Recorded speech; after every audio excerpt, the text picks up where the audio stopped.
You're listening to the 95 Podcast from the team at 95 Network, where we host conversations specifically designed to support leaders in small and mid-sized churches.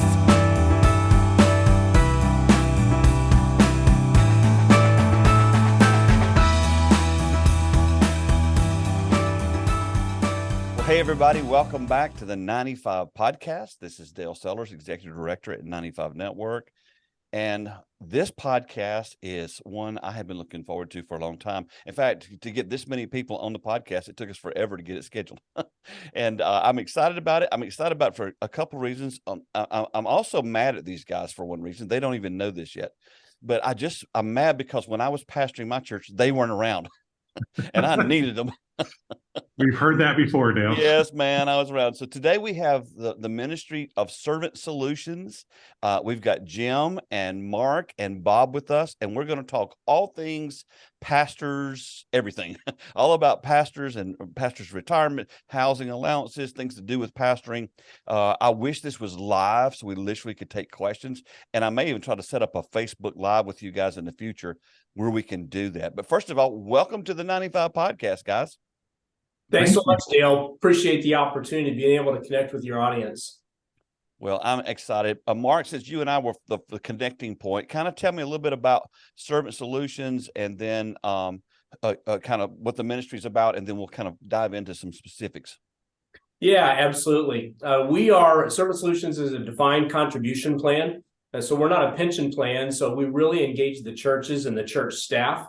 We have been around for about 70 years or so, serving a group of churches that come from the Church of God Anderson tribe.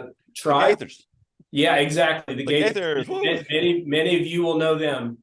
But about 8 years ago, we began receiving a lot of questions and a lot of inquiries about, hey, can you help us? And so that opened the door really for us to be able to serve a much broader audience. And so we've been doing that now for a number of years. And my connection to you through the 95 Network was I was familiar with Jim Powell when 95 Network was really in its infancy during my time at CDF Capital, and was working there, but knew of Jim. Jim and I actually went to college together. Wow. He was an RA in my dorm that I was at for 2 years. And so we've known one another for years and ran into one another at a church. And what are you doing? What are you doing?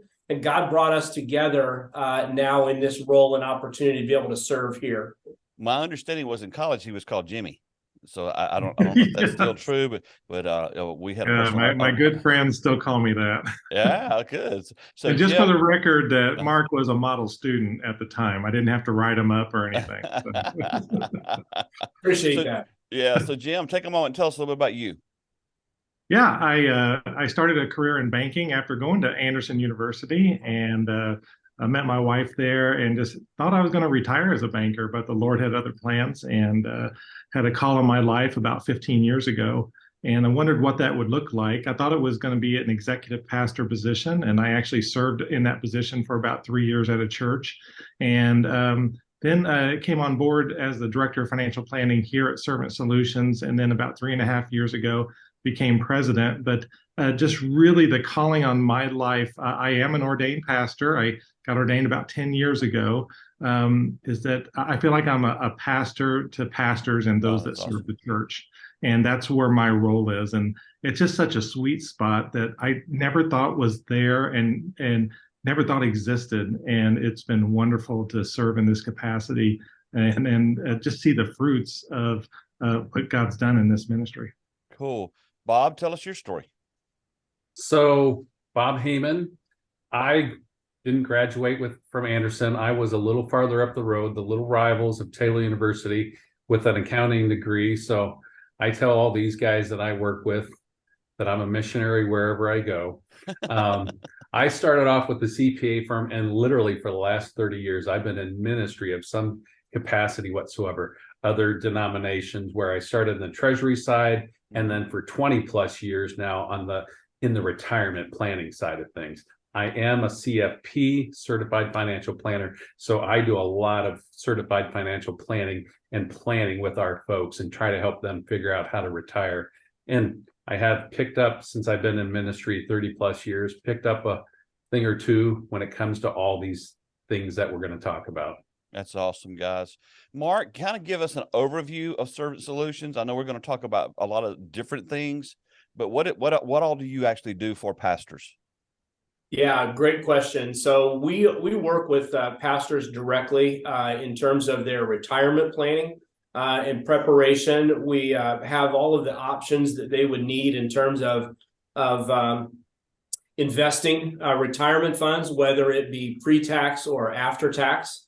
And then along with our ministry of a retirement plan, we offer free financial planning to every member, every pastor, and his wife or spouse that of the pastor. Then we would work with them to provide financial planning, coaching on a variety of issues. I'm hoping that we're going to get a chance where Bob can kind of dive in a little bit more about really what that looks like at that level when he's working with them. But we just want to make sure that we're serving those that serve in the area of finances and retirement planning, whether it's existing debt that's there. But we really want to do everything we can in order to make sure that financially those pastors are ready to minister for the long haul, and for them to be able to, as we say, retirement. We spend about 25% of our lives in retirement years. We want to make sure that they have the opportunity to plan well, and that's our ministry. That's our heart.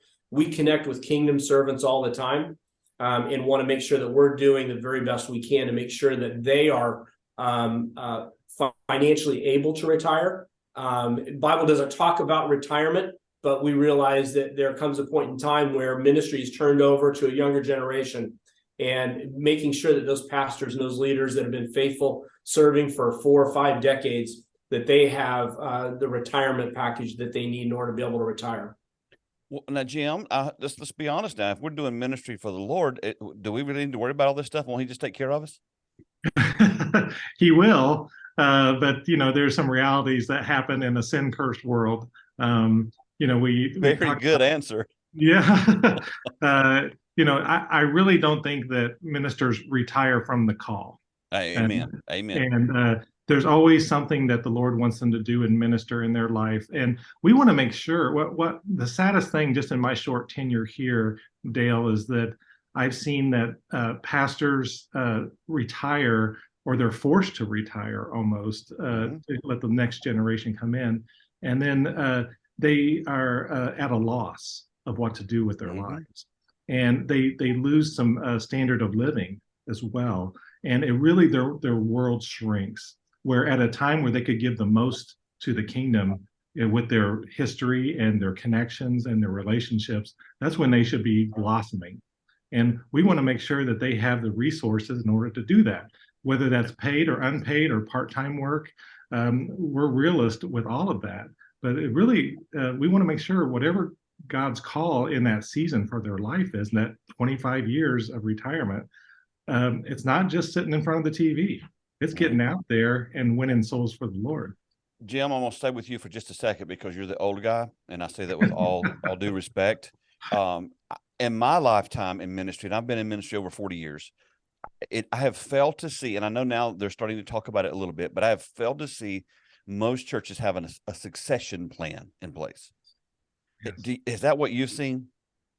It is. It's almost awkward for the congregation, and it's just like in anything, like in a family situation, when your parents are getting older, to talk about a succession plan as far as assets and what to do with different financial assets as well as property assets.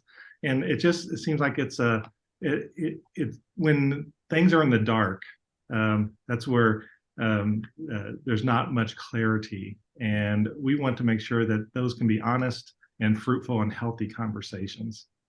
We have a lot of different age groups of pastors listening now.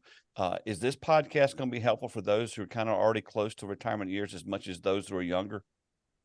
Of course. Yeah, that's where what we found is that when you start reaching your 50s, you start saying, hey, there's probably more life in the rearview mirror than there is through the front windshield. And they start getting more intentional versus, and they know that life is getting shorter and they need to do some intentional planning and get serious about it. And so that's what we found, is that they're older pastors are much easier in many respects to work with because they are motivated. So, Bob, tell me, what's the biggest issue you see and when you begin to engage with a new, and we can say the word client, but it's pastors. What is the number one issue you typically see, or is there a number one issue? Well, one of the things that I've noticed, and I say this all the time, in life and in ministry, our resources are limited when it comes to those things. And in the retirement side of things, most of us in ministry, and I think this is the majority, most of us know that retiring in luxury, it is probably not in our cards so much. But we want to, going on with what these guys, we want to have that comfort and that freedom in retirement to answer whatever that call is, but be comfortable. So a lot of times for those people, and it doesn't really matter where we are in life, it's figuring out, hey, how do we build that habit? How do we get into that start of giving to retirement and different things like that? The earlier we start, the easier it will be. And we've worked with all kinds, from very young, just starting in ministry, to somebody who's 60 years old saying, hey, I'm just starting this retirement journey, which we don't want to see people doing that. And by the way, I've opted out of Social Security. So we've worked with the gamut of people with those things. And a lot of times it's just figuring out, hey, do we have those resources to do these type of things that we need to do for that comfort and freedom in retirement in those later years? Mark, I once heard an accountant that I had at the church that I pastored many years ago. She made this statement. She said, I went to an IRS conference on church issues, and the IRS agent got up and started the conference this way. The IRS agent said this: there are 12 of us here today. If you ask all 12 of us the same question, we'll give you 12 different answers. If there's anything I've seen to be true in all the years I've been in ministry, the understanding of all issues is just all over the place. Do you see that as well, Mark? Yeah, absolutely. And anytime you try to do any individual research, where to even start and where to find the answers is very cumbersome. And I think a lot of times that actually becomes the barrier that shuts that down, where it's like, it's too hard to find the answer. I don't know who to talk to. And that's really where we feel like our sweet spot is being able to have open and honest conversations, as Jim had said, with pastors. And one of the number one issues that people want to talk about that are searched is pastor's housing allowance. Amen. I think that's probably one of the most either overused or abused or underused, and they just don't know what they need to know in order to be able to take advantage of that. So when you Google search pastor's housing allowance, Service Solutions gets pulled up because we have a number of resources that we've made available on our website.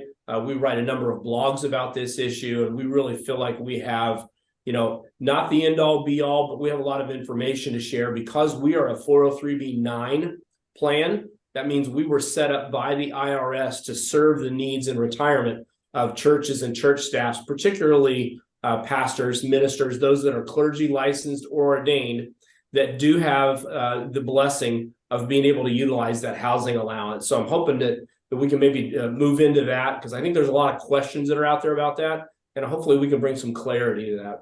I hope you answer every question there is about it, because I have had so many intense conversations over the years with pastors about the housing allowance, and it came from intense conversations I had with my own personal accountant.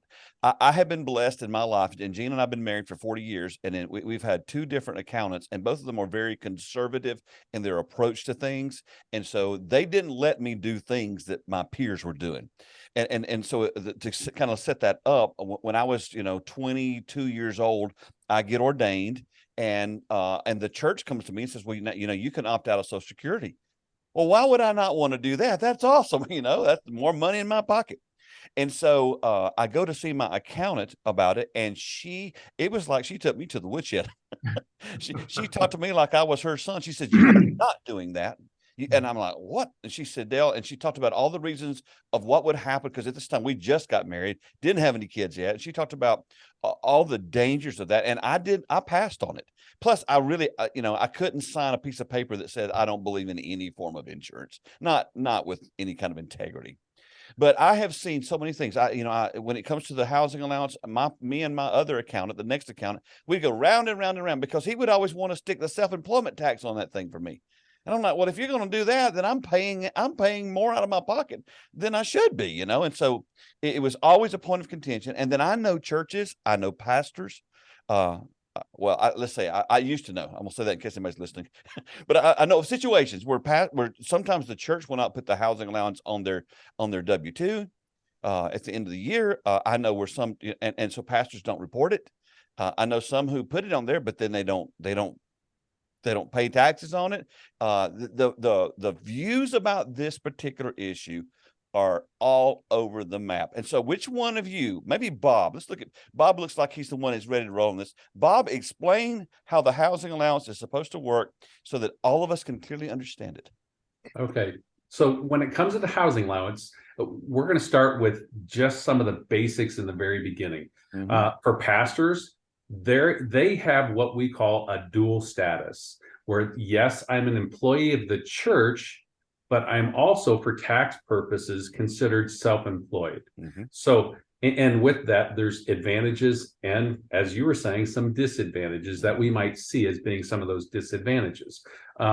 With the housing allowance, I'll just give a quick example. If we get paid $20,000 from the church, we can designate part of those funds as housing allowance. So if we total things up and we say, hey, you know what?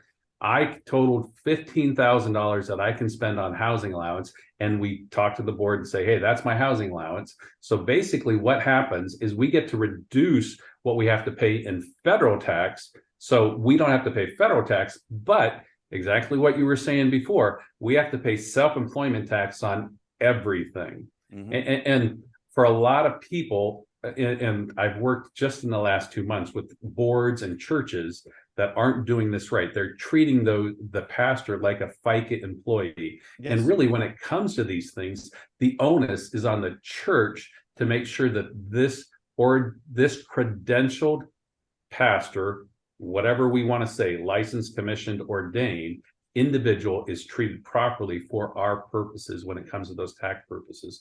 And that's using that housing allowance and things like that. Now, there's many, many things that have to go into that. The difference between being a FICA employee and self-employed is 7.5% of that money that goes into your FICA is matched by the employer. Correct. So, Pastor, if you're listening right now and you say, well, so what's the deal about being self-employed? If you're self-employed, you're responsible for the whole 15%. Is that correct? Correct. 15.3. Oh, I know all about it because so many years that I had to pay it. So we're using, and I really hated you picked 20,000. You should have put 100,000, but probably for most people listening, 20,000 is more accurate. I don't want to use a calculator.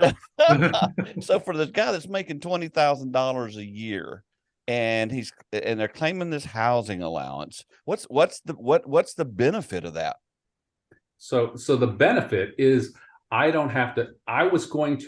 for ministry purposes, I was going to have to pay that self-employment tax on my whole total package anyways. So what the advantage is, this helps me reduce what I have to pay for that federal side of things. So basically that helps us not have to pay that. We're going to have to pay the self-employment tax no matter what we get as far as those things. So there is an advantage of not having to pay some of that federal tax. Now, as far as a housing allowance for those that are with somebody like a Servant Solutions, for those that are ministers, and as long as we're in that retirement plan, that church-related plan, we get to continue using that housing allowance in retirement. So what we're continuing to spend on housing, when we get those distributions on the retirement side, those become tax-free. So it's very possible some of these ministers, when they're saving for retirement, putting pre-tax money in and being able to use it on the backside when we get ready to retire, they may never pay taxes on some of these funds. That's a huge advantage, but it's down the road too. Jim, here I am. I'm working at a church. I'm listening to this podcast, and I know that they're not putting my housing allowance on my W-2 at the end of the year, and I'm just kind of playing stupid. Am I still responsible? You are. Ultimately, you are. It's unfortunate, but you just have to make sure, just like with anything, with legal counsel, with financial counsel, you need good tax counsel as well. And we do have a list of individuals that's all they do is ministers taxes. So they understand some of the changes that have happened over the years and how to report correctly and how to even guide your church board on how to do this properly, since they're doing your taxes. What we found is a lot of ministers these days are resorting to TurboTax and those types of automated platforms. Now they've really have gotten better at that. TurboTax platform has for pastors, but there's still a lot of confusion. I still have mine done by a CPA that's an endorsed agent, and it specifically does just pastor taxes. Yeah, I just always had a human because again, I know what I know now because I learned the hard way. And I've been stuck many times with owing taxes at the end of the year because I didn't know how this whole thing worked. And so I like having a human being. Mark, what do you see when you work with pastors who just don't understand this and they want to push back and tell you don't know what you're talking about? How do you handle that? Yeah, that's really tough. I am an ordained pastor, and so I do utilize a housing allowance, and I understand that there's limits and there's the proper use of that. And so what I would just tell folks is that it's an awesome blessing to be able to do that, and you need to take advantage of that. But you can't abuse it either. And so I would just always say you need to get with somebody who understands. It's a tax professional. That's not what we do. That's not our area of expertise. And so the wise counsel would be to make sure that you're talking with somebody, your tax advisor, that can guide you and can give you the right information on that. And as Jim said, we have a number of folks that do that. We'd be happy to connect with them. But it's definitely something that is designed for pastors and for them to be able to utilize that. But it can be something that can be abused. Mm. But let me just add a little more as far as I got a bazillion questions. Okay, let me add just a little bit more about, hey, how do we report this housing allowance on the W-2? Mm-hmm.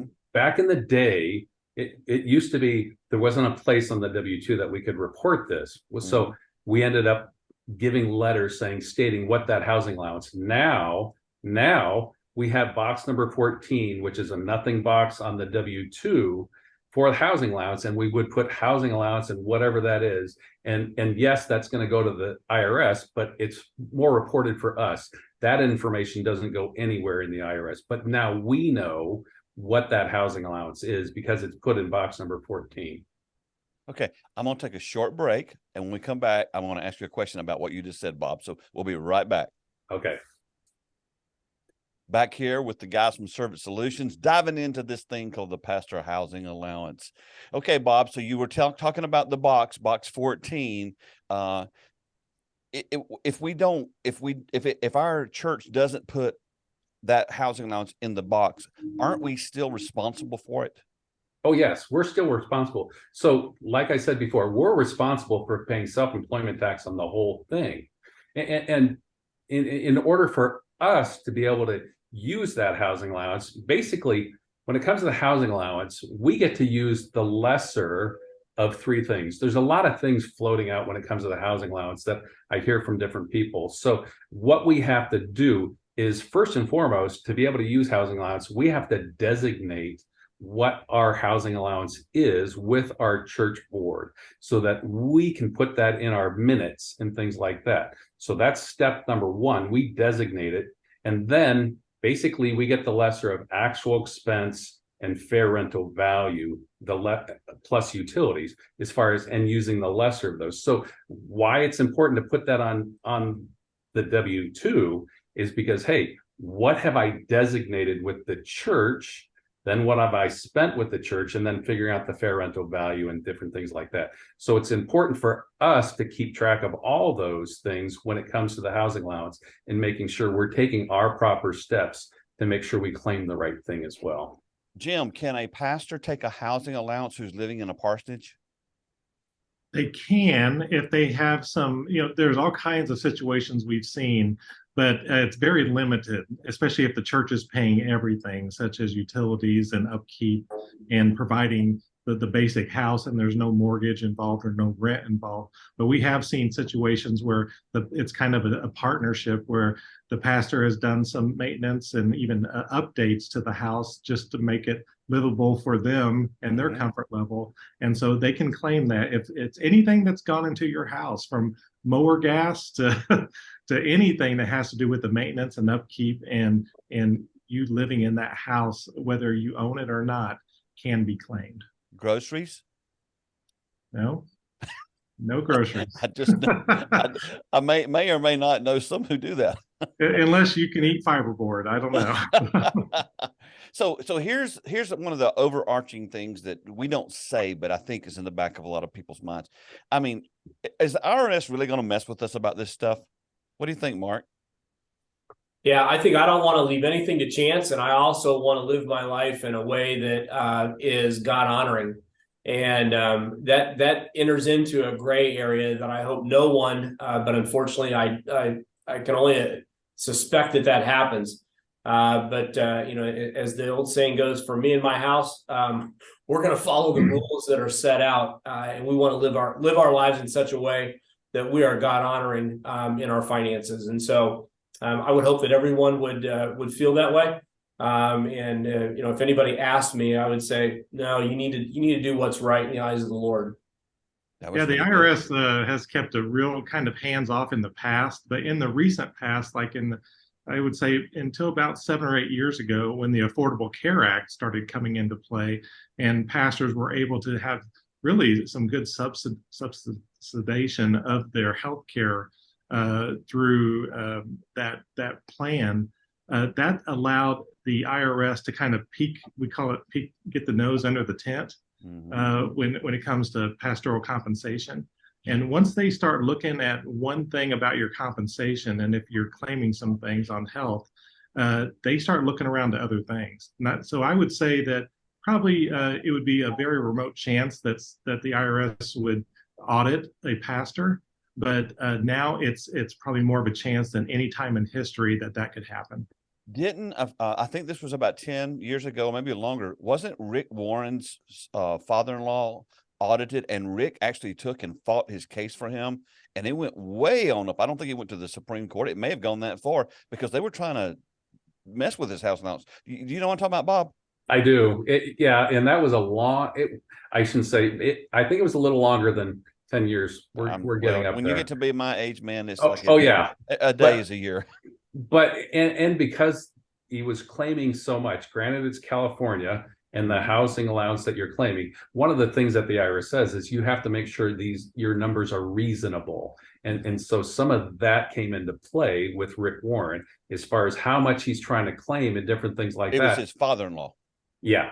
Yes. Thank you. Mm-hmm. And because of that, even back then, the housing allowance came in jeopardy because it shined a light on some things that said, well, and that's why we've had court cases filed up in Wisconsin trying to eliminate the freedom from religion, trying to eliminate that housing allowance because of some of those things. What is required of a pastor to be qualified for a housing allowance, Jim? Well, they have to be credentialed. And that's what a lot of the tax guides that we read say. Now, whether that means, that licensed, commissioned, and ordained, I think it doesn't say that in the code. It just says credentialed. So there's a little bit of a gray area there. But we tend to believe that if you're any of those, that you're qualified for housing allowance. And then the other thing is that you have to have your paymaster, which is your church, and your treasurer on board to understand what housing allowance is and be able to grant it. There's so many congregations out there that they pay their pastors out of the plate, just cash. There's all kinds of stuff out there like that. Yep. But or they're treating them as a 1099 employee instead of a W-2. And from our understanding, if you require your pastor to be there every Sunday preaching, they're a W-2 employee. And but part of that can be the housing allowance, though. Yes.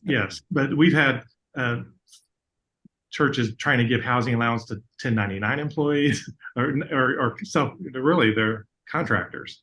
They're not employees even. And so there's all kinds of this primordial soup of things that happen in the church. We just want to make sure that, first of all, in 99.9% of the cases, they're W-2, then they're eligible for housing allowance, and then making sure you follow the proper limits. If I was ordered, which in my case, I was ordained in 1982. Do I have to do I have to keep that current? Is there something about keeping that current? I was ordained in my Baptist church. I'm not a member there anymore because I've moved on, done ministry other places. Does your ordination ever have to be refreshed? I know some denominations refresh it every year. But is there some kind of law or something that says, boy, that needs to be refreshed every year to be legal? For ordination, it depends on the polity for wherever we are. Okay, for the particular church. Even for some of those that are, hey, I'm 50 years old, I'm going to retire from ministry, and we would make sure, hey, we're retired, our ordination status. I might go work on the secular side of things only so that we can continue in retirement to use that housing allowance and things like that. So as long as we have those, I don't want to say once you're always credentialed, because there are ways of losing that. But we want to make sure that, hey, whatever we're doing, we keep that as long as possible. And it all depends. Everybody's different on their polity. You can't accidentally lose it, though. I mean, if you lose it, you would know it in your churches, the way your church does things, or either they send you a note and say, hey, by the way. Now, I will say this. I was licensed at the Baptist church I grew up in. And then my wife and I attended a non-denominational church for many years. That's where I was ordained. That church doesn't exist anymore. Yeah. It didn't make it. Now I was reordained at another place. And so because I know, but if that's the case, then I wouldn't be ordained, would I? Yeah, the IRS. If there's not a church to back it up. Yeah, the IRS considers, once you're ordained, unless there's something that polity has proactively taken that away from you, that you're considered ordained until retirement and through retirement. So they have a very loose interpretation of that from the IRS side. So in that case, then even though that church didn't exist anymore, if nothing had happened, I would still be ordained? Yes. Well, that's good to know. I'm going to know that. I was a little worried about it, Mark. Mark, give me a war story, Mark. Tell me a story, of a situation where this thing went south on somebody. You have one? I don't know of any personally, but I do know that they likely exist. I've been fortunate that in my interactions, I've not come across a situation. I think all too often, though, we do see the heartbreak where a husband and wife, give their entire life to ministry, and they now are needing to retire, and maybe because of an illness or an injury, they're not able to do so. And that's really sad when we see ministers, missionaries coming off the mission field after decades of ministry service, not able to retire and not able to take care of themselves, and then they become reliant on other family members or different situations in order to be able to help support them. And so that's really what we want to do, is provide the wise counsel for those pastors and issues like the housing allowance. But we also want to make sure that we are working with them diligently. And Bob has talked about those that are catching up. We want to help them build bridges to retirement. And we may not have all of that time, but there's a lot of things that still can be done as long as they're willing to put the time in, work with us to be able to help build bridges towards retirement for them to be able to do so. I want to dedicate, in fact, what I'm going to do is we're going to keep the tape rolling in a little while and just do 2 podcasts out of this, because I want to dedicate a lot of time to the retirement side of things, because there's a bazillion questions, and it all relates to your age and wherever you are and that kind of thing. Is there anything, though, on the housing allowance side that we did not discuss or did not mention that you guys would see as pertinent we need to cover? Yeah. One of the things that when it comes to the housing allowance, and I talked about putting that in the board minutes, a lot of people think that, hey, because I can only make those changes once a year. Well, that's not necessarily true. I might have an event where, hey, I've got to put on a roof or something like that, and I'm going to change my housing allowance mid-year. Now, the IRS says when it comes to the housing allowance, I cannot retroactively go backwards, but I can go a point in time and go forward. So if we say, hey, like using my example, if we would have just said, hey, I want $10,000 towards housing allowance, and at the beginning of the year, and I find out, hey, I've got to put on a roof. Well, you're not doing that for $5,000. We needed to use your $100,000 example. But Yeah. I can, at some point in time, if I find out those things, I can change my housing allowance going forward, but I cannot retroactively go backwards. And a lot of people get to the end of the year and they want to do that, and that's not a possibility. Can you use your entire salary for a housing allowance if you've got the expenses to go against it? Yeah, we have a lot of bivocational pastors that will do that. Because, hey, I'm working bivocation. I can use all of this ministry income for housing allowance, even though the IRS says, hey, you have to be reasonable with your numbers. And I've talked to a lot of treasurers and things like that. Well, your number's not reasonable. Well, we get to decide what that number is as far as reasonable. And we get to pick and choose that housing allowance when it comes to that. When I'm talking to a pastor, I always say, hey, make sure that you bump that up a little more than what you think you might need as far as that housing allowance. If I think, hey, in my example, I only need 15, well, I'd say maybe think about doing 16 or 17. If I don't use that, basically it just becomes other income to me, and I get to reclassify it. I'm not cheating the church or the government or anything else like that. I get to reclassify. So I always, when it comes to that, bump it up a little. Okay. If my understanding is with the housing allowance, you need to be able to show like a mortgage payment and your power bill and all your utilities. As long as you have expenditures that equal the amount you take, it doesn't matter what you take. Is that correct? In the housing allowance, Jim, is that right? Up to your includable salary. Yes, you can't take more than your salary, of course. Yeah. Yes, there's some limits that the IRS puts on that, but yeah, it's and it's the lesser of the three-way test that Bob was talking about, estimated actual or fair rental value. So all those come into play as far as determining that amount, but we can quickly get there. If you know your expenses, we can quickly get that into a formula and make sure you're legal. Well, for most pastors, what they make, at least at the church, it's not hard to get there. Yes. And that's another part. Maybe that'll be part of the next conversation, but it's just, it's been one of the issues. Well, you guys have helped a lot to resolve or at least explain some issues. I just know that in dealing with pastors and working with pastors over the years, I also saw this too. I also saw that a lot of churches when they hired staff, they just ordained them all so they could get the housing allowance. Is there anything wrong with that, Mark? Yeah, I would. It's not something that a church can designate somebody to be ordained. Jim talked about this, I think, a little bit. It's a calling. There's a process to that, and it's never used in such a way as to allow people who are not eligible to have a housing allowance for them to be able to do that. So I do know that there are churches out there that would do that. Our council would be against that. Well, yeah, I mean, the specific situation I'm thinking about was, they would literally say to the guys, and guys and gals, hey, look, we need to get you ordained so you can get a housing allowance. And this is a large staff. That's really not the right approach, is it? That's correct. It's definitely not. I would add that just like with Social Security, opting out, many feel that's a financial decision.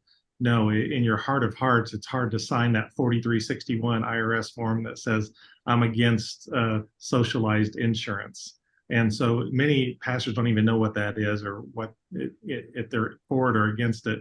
And so you have to, it's more of a heart issue here than a financial issue on both those counts. Okay, I want to double down on that for a second there, because so we have some young pastors listening right now, and they didn't even know they could exempt out of Social Security. Of course, everybody wants to exempt out of Social Security because I get more money, but there is a legal form you have to sign to do that. Jim, explain that again. Just makes very clear, especially I would like for you to explain it as though you're talking to a 22-year-old who just heard about this opportunity. Explain to them what's really going on there.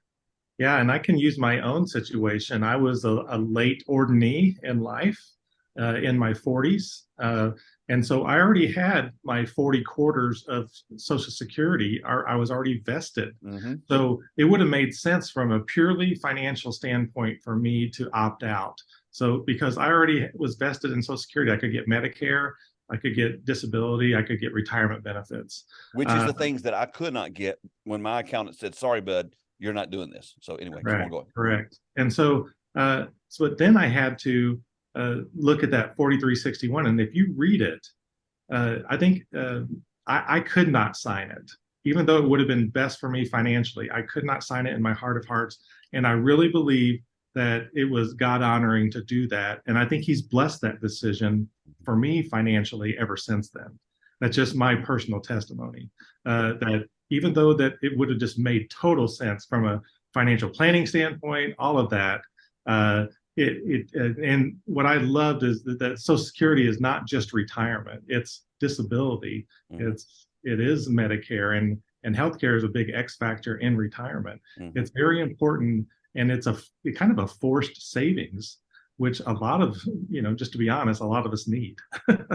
So. Bob, you're looking like that's well. I mean, as you're talking about war stories and things like that, yes. Most people, I mean, they opt out of Social Security for financial reasons, not for theological reasons, yes. because I'm trying to save the money.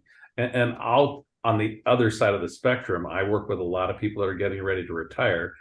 Just 3 or 4 months ago, this guy who's 76 years old, he opted out of Social Security because he said, 30 years ago, they said Social Security is not going to be there, so opt out. Well, it's still here. Mm-hmm. And his wife worked from home, so neither one of them had any kind of Social Security whatsoever. As you're 76 years old, trying to plan and figure who's paying for Medicare and things like that. So there's more. And if we're going to do that, now there may be some people that feel theologically, mm-hmm. I don't want that. The majority of people are going to end up spending that money, not put that 15% into what they're saying they're going to use as retirement. But even if we do that, we got to make sure we get disability, like Jim was saying. We got to add to that because there's a little bit of life insurance, but there's disability and different things like that. But that's insurance. And you just said you don't believe in insurance by signing the paper. So it's like, come on, guys. I mean, and I think for a lot of folks who signed that form, they didn't do the due diligence to find out what it was all about. And what we deal with, we have a ministry that we actually helped build their website a few years ago down in Texas, and they help pastors in retirement, because there are thousands of pastors retiring now who did not put back any money, who lived in parsonages, who don't own a home. And I even had an uncle who created something here in his retirement years, because he was very wise with money. He created something called Parsons Pantry, and he literally helps pastors that are either in seminary or who've gone back to ministry or gone to ministry later in life, and the need is astronomical. It's just astronomical. Mark, why don't we plan better? Come on, Mark, help us. Yeah, I think that the expenses and taking care of family play a large part in that. We've seen inflation gobble up so much of our disposable income, and I think it's something that we unfortunately put off. There's a couple things I always say.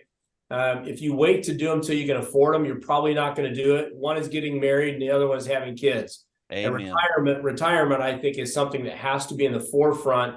And in the budgeting process for young married ministry couples, to make sure that they are planning and preparing for that.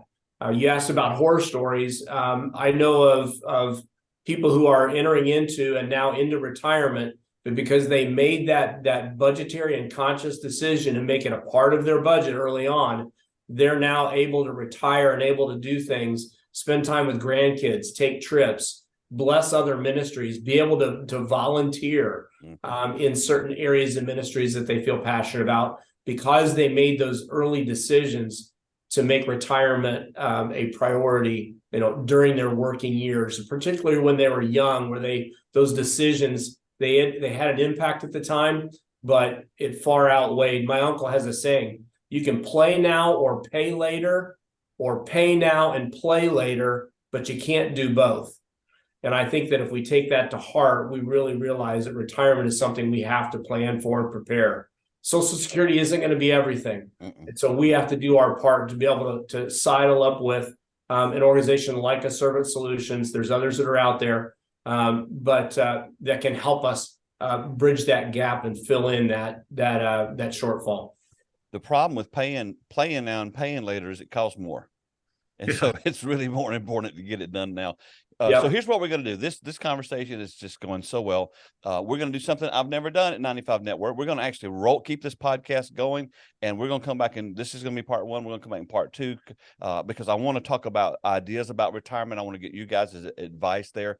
But in case you don't get to hear the next podcast, please reach out to Servant Solutions. We're going to have their contact information and any pertinent information that they have about the pastor's housing allowance. We'll include that here in the show notes.